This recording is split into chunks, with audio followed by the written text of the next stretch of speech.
Hello, people. Good morning, good afternoon, and good evening, wherever you're watching from. Wow, good to have us here again.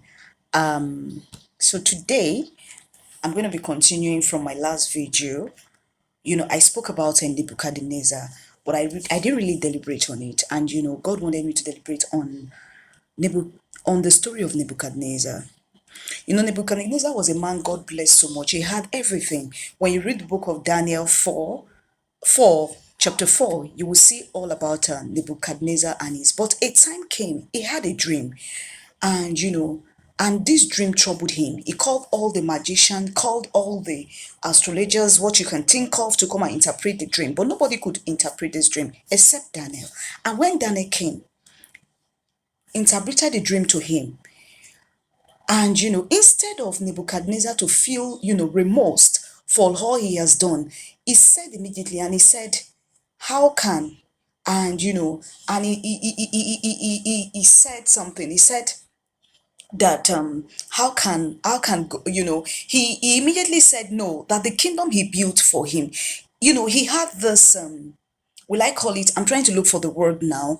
He had he was, his heart was lifted up. He was like, no, he wasn't remorseful about the interpretation of the dream. He was not, because even Daniel told him to, to like repent and turn. He said no, that the kingdom he built with his own, by himself.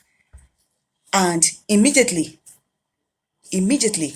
God did what he did to him, and we knew the end of what happened to Nebuchadnezzar. But verse, I think it was in verse 34 of it, Nebuchadnezzar realized his mistakes, and and he was restored. Thank God, God decided to show him mercy. And and God was saying that a lot of his people, he said, a lot of you today, you think that you got to where you are by your strengths. It might look that way, but God is saying to his people, remember your source. He said, don't end up losing, so that you don't end up losing your mind. Because a lot of people out there are losing their mind. If you watch my last video, I talked about it, but he wanted me to deliberate on that, because some of you think you got to where you are by your strength, and that is why a lot of people are losing their mind this day. But God is saying, return back to your source. Come back to me. Come back to me, so that the enemy doesn't take you unaware.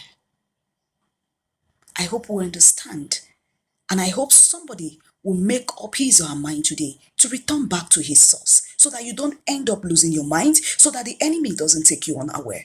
God bless you. And do watch out for my next video. Bye for now.